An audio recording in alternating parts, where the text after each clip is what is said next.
Friend, let's start a new passage. English translation. The passage is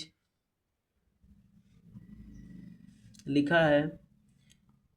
एक दिन एक कमजोर तथा एक भूखा भेड़िया किसी झोपड़ी के सामने खड़ा हो गया। एक दिन एक कमजोर तथा भूखा भेड़िया किसी झोपड़ी के सामने खड़ा हो गया। या तो इसके अंत में खड़ा हो गया। ठीक है, ये पास्ट इंडेफिनिट टेंस है क्योंकि यहाँ पर लिखा है हो गया, यानी अंतिम में क्या आ गया? या। अंतिम में आ गया या, तो या आ गया मीन्स जिस किसी हिंदी वाक्य के मुख्य क्रिया के अंत में या रहता है, ये रहता है, ये रहता है, अथवा ता, था, ती, थी या ते थे हो, तो वह पास्ट इंडेफिनिट टेंस कहलाते हैं। पास्ट इंडेफिनिट टेंस कहलाते हैं। तो इसीलिए ये जो पैसेज है हमारा वो भी पास्ट इंडेफिनिट टेंस ही होगा। तो पैसेज है, एक दिन एक कमजोर तथा भूखा भेड़िया किसी झोपड़ी के सामने खड़ा हो गया। इस पैसेज को हम अनुवाद करने स्टार्ट कर रहे हैं। तो एक दिन की मीनिंग होता है वन डे। वन डे कैसा भेड़िया था? एक कमजोर तथा भूखा भेड़िया। A weak one day, a weak and hungry wolf माने भेड़िया होता है। वन डे एक दिन, एक कमजोर, तो अ वीक एंड हंग्री भूखा भी था कमजोर भी था। एक दिन एक कमजोर तथा है तो एंड लगा दिया। One day a weak and hungry wolf किसी झोपड़ी के सामने खड़ा हो गया। तो खड़ा हो गया तो स्टूड पास्ट इंडेफिनिट, मैंने बताया कि पास्ट इंडेफिनिट टेंस है। पास्ट इंडेफिनिट टेंस रहता है तो मुख्य क्रिया का सेकेंड फॉर्म। तो पास्ट इंडेफिनिट टेंस का अफर्मेटिव सेंटेंस रहता है तो अफर्मेटिव, जिसे हम पॉजिटिव कहते हैं, अफर्मेटिव सेंटेंस रहता है तो मुख्य क्रिया का सेकेंड फॉर्म प्रयुक्त होता है। तो मुख्य क्रिया क्या है? खड़ा होना। खड़ा हो गया। One day a weak and hungry wolf stood, stood, stood is second form, stood is second form of stand। जो stood है वो stand का second form है, तो यहाँ मैंने second form लगाया है। One day a weak and hungry wolf stood, कहाँ stood हो गया? किसी झोपड़ी के सामने। ठीक है, किसी झोपड़ी के सामने। तो सामने की मीनिंग क्या लिखेंगे?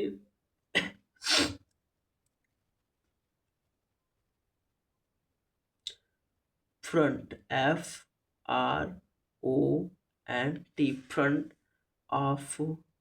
Front of any hut, HUT। Hut माने झोपड़ी, फ्रंट माने सामने, फ्रंट ऑफ।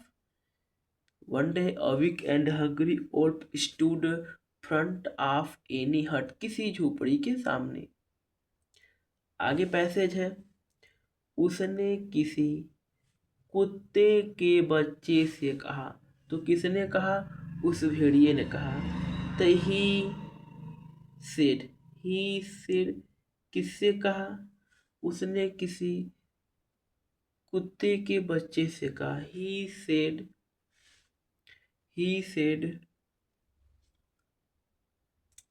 उसने किसी कुत्ते के बच्चे से कहा। तो कुत्ता का बच्चा को इंग्लिश में कहते हैं पपी।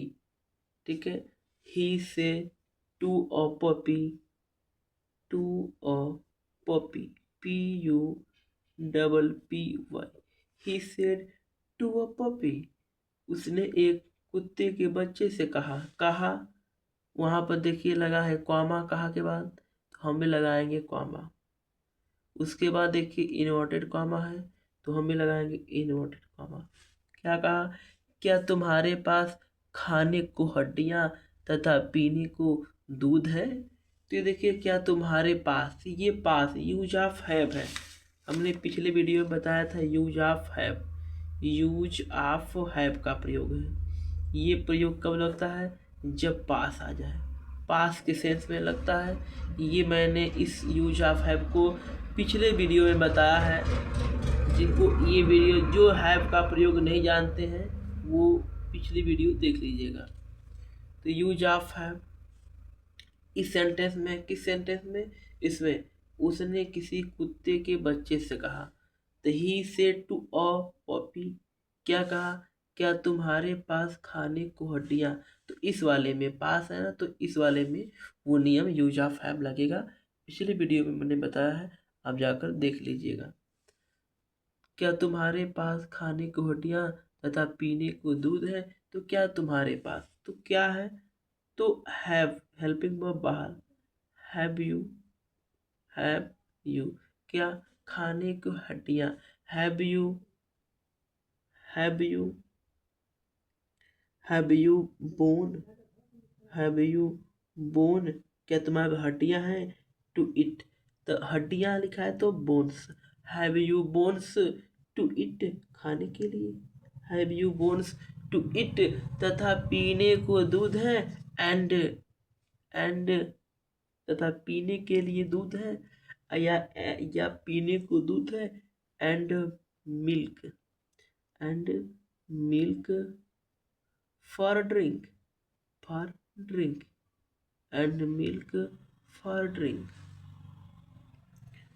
तो क्या है, क्वेश्चन मार्क है, क्वेश्चन मार्क है, प्रश्नवाचक चिन्ह है, तो मैं भी यहाँ दे देता हूँ। और इन ऑर्डर कामा बंद है, बंद हो गया। आगे, बच्चे ने उत्तर दिया, बच्चे ने उत्तर दिया, यानी पप्पी का कुत्ते का बच्चा यानी पपी। तो बच्चे ने उत्तर दिया, puppy replied, PUPPY, puppy replied, puppy replied, बच्चे ने उत्तर दिया। क्या उत्तर दिया, बच्चे ने उत्तर दिया। उसके बाद देखिए है कॉमा, कॉमा है तो कॉमा, इनवर्टेड कॉमा है तो इनवर्टेड कॉमा, क्या दिया, नहीं, केवल नहीं बोला, तो क्या लिखेंगे, नो, नो, नो के बाद फुल स्टॉप, फिर इनवर्टेड कॉमा बंद है क्योंकि वहाँ पर लगा है, मैं ऐसे नहीं लगा रहा हूँ क्योंकि वहाँ पर लगा है, फुल स्टॉप है, एक खड़ी पाई है तो मैंने बिंदु लगाते हैं इंग्लिश में, इंग्लिश में बिंदु ही लगता है, फुल स्टॉप लगता है, और इनवर्टेड कॉमा बंद है तो मैंने यहाँ पर बंद कर दिया। ठीक है, भेड़िए ने कहा, तो वुल्फ सेड, वुल्फ सेड भेड़िए ने कहा, वुल्फ सेड, वुल्फ सेड भेड़िए ने क्या कहा, फिर कॉमा इनवर्टेड कॉमा क्योंकि लगा है। वुल्फ सेड भेड़ ने कहा, मेरे पास आओ, तो मेरे पास आओ, ये जो सेंटेंस है ये इम्परेटिव सेंटेंस है, प्रार्थना सूचक वाक्य, मुख्य क्रिया से प्रारंभ है। मेरे पास आओ, तो कम, आना, कम, मेरे पास, कम, पास का होता है नियर, माने पास, नजदीक, कम नियर मी, मेरे पास आओ, एक खड़ी पाई है तो फुल स्टॉप। तो इतना ही ना कहा, और कहा है, और आगे कहा है, इसीलिए इन ऑर्डर का मान यहीं बंद नहीं होगा, आगे बंद किया है। तुम्हें हड्डियां, तुम्हें हड्डियां तथा दूध मिलेगा, तुम्हें हड्डियां तथा दूध मिलेगा, तो मिलेगा, या तुम्हें हड्डियां या दूध दिया जाएगा तो कौन देगा, वही वो कुत्ते का बच्चा, अरे वही भेड़िया देगा, उसको उसको भुलवा रहा है ताकि उस बच्चे को ले जाकर खा सके। तो इसलिए वो कह रहा है कि तुम्हें हड्डियां तथा दूध मिलेगा, मिलेगा, गा है अंतिम में, अंत में क्या है लिखा है, मिलेगा, गा आ गया तो past indefinite tense, past indefinite tense नहीं, future indefinite tense, future indefinite tense है। ठीक है, फ्यूचर इंडेफिनिट टेंस में हम आ गए, इसमें अंत में गा गे आता है तो फ्यूचर इंडेफिनिट टेंस लगता है। इसमें सहायक क्या, विल और सेल, विल और सेल, ये दोनों में से कोई एक प्रयोग होती है। ठीक है, तो कम नियर मी, यू, क्या मिलेगा, यू विल, तुम्हें, हड्डियां तथा दूध मिलेगा, यू विल। या तुम्हें हड्डियां तथा दूध दिया जाएगा, you will give. You will give. You will give. क्या? तुम्हें हड्डियां तथा दूध मिलेगा, you will give bones and you will give bones and milk. You will bones and you will give bones and milk. Full stop. तो full stop, इन्होंने कहा बंद। बच्चे ने उत्तर दिया, puppy replied, PUPPY, puppy replied. बच्चे ने उत्तर दिया, कॉमा है तो मैंने भी कॉमा लगा दिया। फिर इन्वर्टेड कॉमा में लिखूंगा क्यों है, मैं इन्हें नहीं चाहता। मैं इन्हें नहीं चाहता। Present indefinite, I do not. I do not want it. I do not want it. मैं इसे नहीं चाहता। I do not want it. मैं इसे नहीं चाहता। फिर है, तुम इन्हें खाकर स्वस्थ हो जाओ। तुम इन्हें खाकर स्वस्थ हो जाओ, यू यू। तुम इन्हें खाकर स्वस्थ हो जाओ। तो देखिए दोस्तों, यहाँ पर तुरंत यू नहीं लिखा है क्योंकि यहाँ खाकर लिखा है। खाकर लिखा है, कर लगा है, खा कर। तो ये जो कर है ना, जिसमें कर लगा रहता है, पहले उसकी ही मीनिंग लिखती है। ये जो यूज होता है, ये यूज ऑफ जिरंड में आता है, GERUND। ये यूज ऑफ जिरंड, ग्रामर का एक चैप्टर है यूज ऑफ जिरंड। उसमें इन नियमों को पढ़ा जाता है जिसमें कर लगा होता है। तो जिसमें कर लगा होता है उसकी मीनिंग लिखते हैं और उसमें ING जोड़ देते हैं। तो कर किसमें लगा है, खाना। खाना का मीनिंग होता है ईट, EAT। इसमें लगा देंगे ING, इसी को लिख देंगे सबसे पहले। तो सबसे पहले यू नहीं लिखेंगे, अब वही लिखेंगे जिसमें कर लगा है। तो कर लगा है खाकर, खाकर में लगा कर, तो खाना की मीनिंग ईट। तो खाना की मीनिंग ईट, तो ईट से हो जाएगा ईटिंग। तो ईटिंग लिखेंगे, ईटिंग। अब किसे खाकर, तो इसे खाकर लिखा है कि इसे खाकर, इन्हें खाकर, तो किन्हें, तो इन्हें की मीनिंग IT, ईटिंग ईट। अब चलेंगे, अब जो ये बीच में जो उलझने थी खत्म, इन्हें खाकर।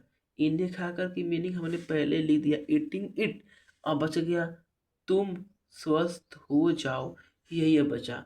तो लिखेंगे यू यू हो जाओ, ये भी पास्ट इंडेफिनिट में ही आएगा। Second form, you became, you became, became, तो you became healthy. You be you become you became healthy, तुम स्वस्थ हो जाओ। खत्म हो गया, समाप्त, कंप्लीट।